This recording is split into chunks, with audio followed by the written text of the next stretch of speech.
Hi everyone, welcome to this. It's almost like you will sneak peek into when we just met. And we decided that we wanted you to have a little bit of an informal meet with the two of us. But I think let's just start with a question on the company that you represent. What do you do? And what motivates you in what you do at work? Thank you for having me, and thanks for opening the dialogue to be more two-way. Thank you, Lisa. I'm Surabhi Pokhriyal, Chief Digital Growth Officer at Church and Dwight. I use this often used joke. I started 2 years back. It sounds like a law firm, but it's not. It sells consumer products, goods like Arm & Hammer, Trojan, Batiste, Waterpik, Mighty Patch, a lot of brands you're familiar with. We operate across 18 categories and brands that sometimes people might say don't make sense together. Like we'll give you things like Nair that takes off hair and Reverse Topic that will give you hair. We give you Trojan to prevent pregnancy. If you get pregnant, we have first response to test it. So it's an eclectic suite of brands that may seem irrational, but we make good business. We're usually number one or number two in the categories we operate. And the P&L and general management skills are something innate to our marketers. That's first and foremost. So I almost say it's like a PE firm that's publicly listed and very financially driven. And what motivates me, honestly, Lisa, is watching more people who have lived lives that are not as homogeneous as we are used to seeing. As an example, we just had a new batch of marketing interns join a couple of weeks back at work, and I could not find any two people who had this similar background, either in education or the languages they speak or the hobbies they like. And that gives me a lot of hope for the future, that the future will be not a reflection of what has brought us here, but a reflection of where we ought to be. And how will that diversity then influence how you market your products? I think in some way it does already. I'll give an example. Like in terms of digital marketing, 83% of our media is now in digital. That's huge. That used to be about 60% a couple of years back, but that's very similar if you see a lot of beauty companies like L'Oreal.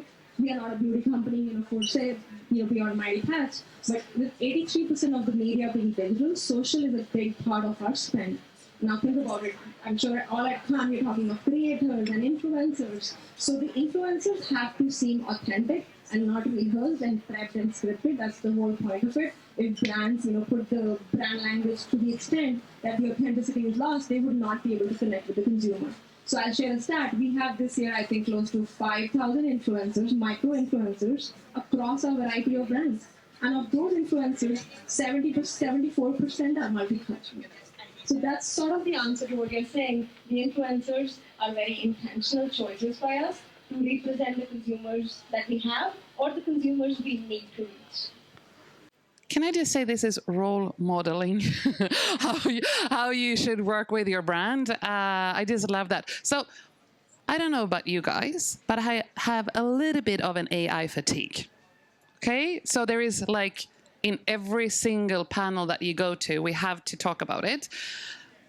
But my reflection when you just talked about authenticity and this importance of all of your influencers being themselves, representing themselves, and then we have all of these trends going into, highly personalized but driven by AI, digital marketing, is that a paradox? Or how are you thinking around that? It's a huge paradox, and I'll share a personal anecdote, and as I share it, you guys might relate with it. Let me take a risk and share. So, on Netflix, one of the favorite things I watch is a lot of Indian Hindi movies or TV series just to stay connected to my roots because my kids won't see it for me. So I see it by myself, looking at my Hindi language getting lost after my generation. But anyway, that's a separate conversation. But on Netflix, the content is designed, as you know, based on what you watch. So all the Korean drama I see, all the Indian series I see, they will show up. Sometimes they will show me American non-Hindi series, but at the face of the thumbnail will be Priyanka Chopra. And if I were to watch that show, she has a 2-minute role somewhere in the movie. So what they're trying to do is AI personalize the content for me because they know what I like, but that's such a poor use case because that frustrates me, assuming she has a major part, but she has a cameo towards the end of the series, and that's exactly what AI does wrongly. So is there a good use then for authenticity? I mean, I understand efficiency. I understand, scale and all of that. But is there a use of AI to really meet you authentically?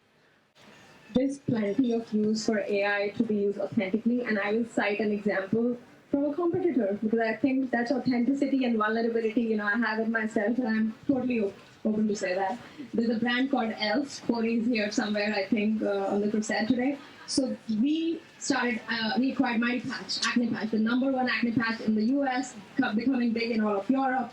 Just stats-wise, we sell one Mighty Patch every second at Target, which is right after bananas and toilet paper.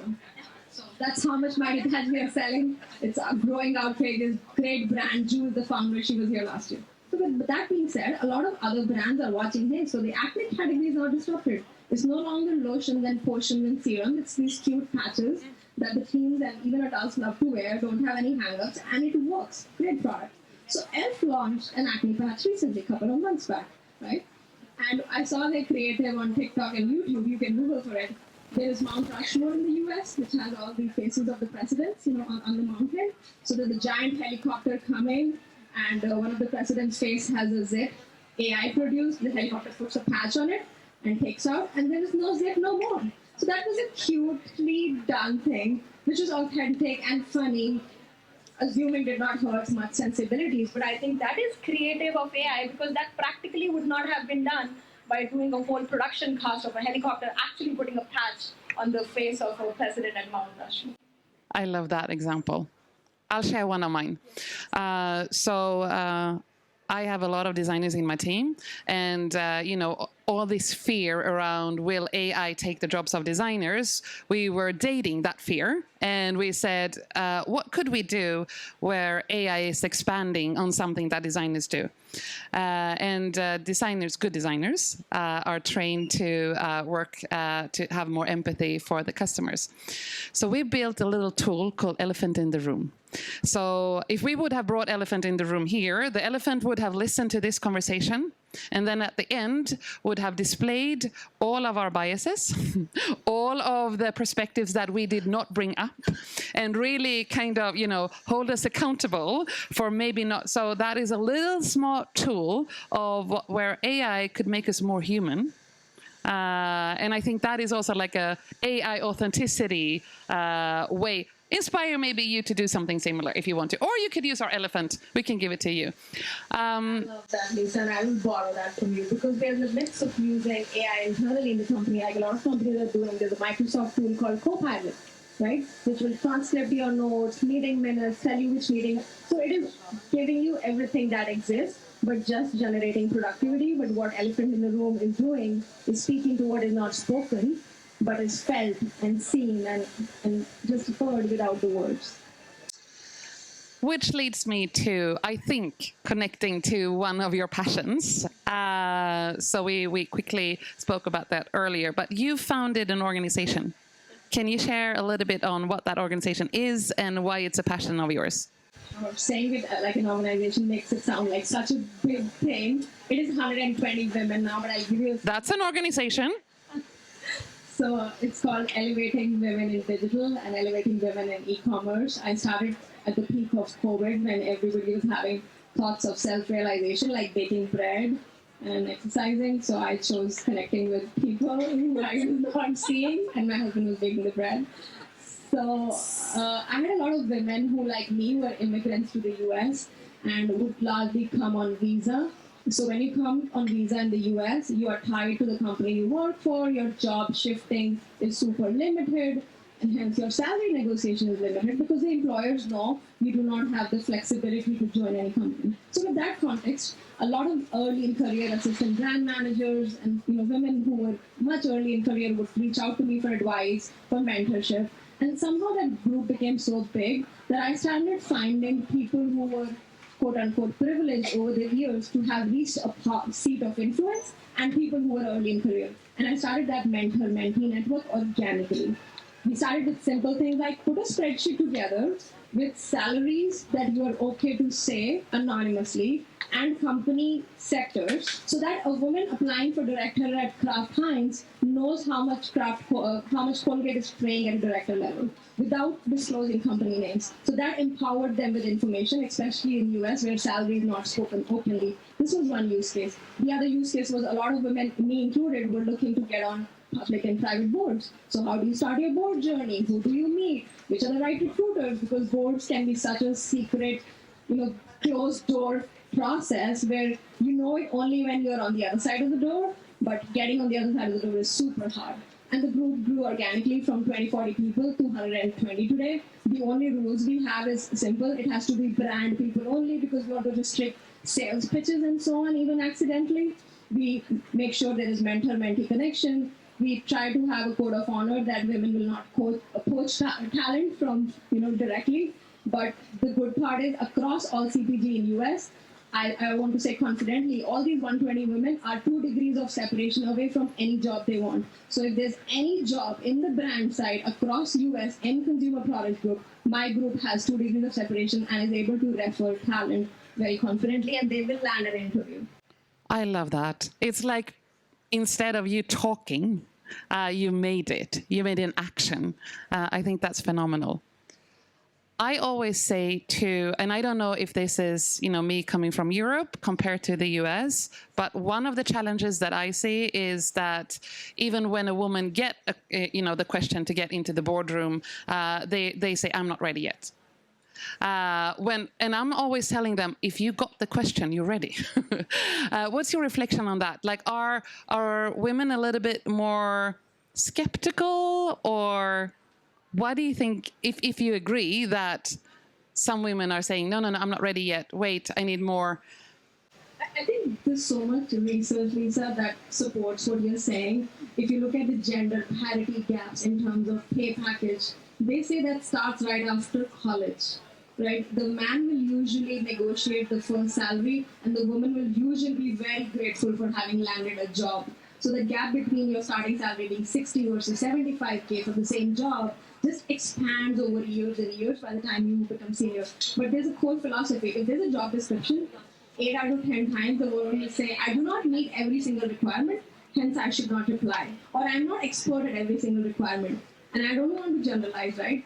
So most men might say, I know 60% of this, but I will wing it. I know how to do it, or I know somebody who has done it. That's the confidence that I see in the next generation, which is much more than the generation we are from. Because even when I get job openings or board positions, I'm like, oh, but I haven't done this. I don't know how I will do this. Like, we are willing to put in sheer grit and determination, but we second guess our lived experiences if they don't directly tie to the job. And that's slowly but surely changing. And that, I think, is the Gen Alpha and Gen Z who do not second guess themselves and who are empowered just because they believe. Wing it, ladies. Wing it, and feel that you have a bunch of really great people around you who will support you. And men, you can also wing it, and we will support you as well. But as we heard from the statistics, maybe that is already happening. So when you're here at Cannes, what are you missing? I'm missing my kids. Oh. And I have the time zones put on my phone. It's last week of school there, so I'm missing out all the last week of activities. But beyond that, I'm missing some pause moments. I think Cannes is highly intellectually and all your senses stimulation, meeting a lot of people, listening to a lot of dialogue. I believe there has to be those pause moments to reflect and journal and take in. But I think that's a very first world problem to say. Right? Even being here is such a great honor and privilege. In full transparency, I did not grow up in marketing. I did not grow up in digital. In some ways, I have no right being here. I grew up in technology and navigated my way into marketing. And I want to say I'm as good a marketer as anybody else. But I didn't know Cannes till 5 years back. And I was okay not knowing it. And now that I know it, I regret not having known it sooner. Okay, I'm going to ask you something a little bit complex. So that time for reflection, that time of not getting constant feeds of information. As a brand, do you dare to not be constantly broadcasting? could you offer, that time for reflection for your audiences? That's such a deep question, Lisa. I know. And we have 2 minutes. I'll take 1 minute, 30 seconds to think. But I don't know if enough brands do that level of reflection. What brands have started doing, though, is more higher intentional listening. And I think Church & Dwight in particular has some brilliant examples of that. I have my good friend Leanne here with VR Agency, who launched Give It the Hammer campaign for us, Arm & Hammer, in the thick of recessionary times in 2020, 21, 22. Right? The country was going through big recession-like environments, even right now, and we said, we are a value brand, we speak to mass audience, let's speak to our price propensity while delivering a value product with that campaign. So that's one example. We just launched Arm & Hammer laundry sheets, which is big on sustainability, right? These are sheets you can put in the washer and not the dryer that Sydney loves.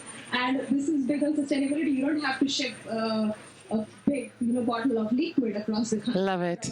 Yeah. So that's again listening.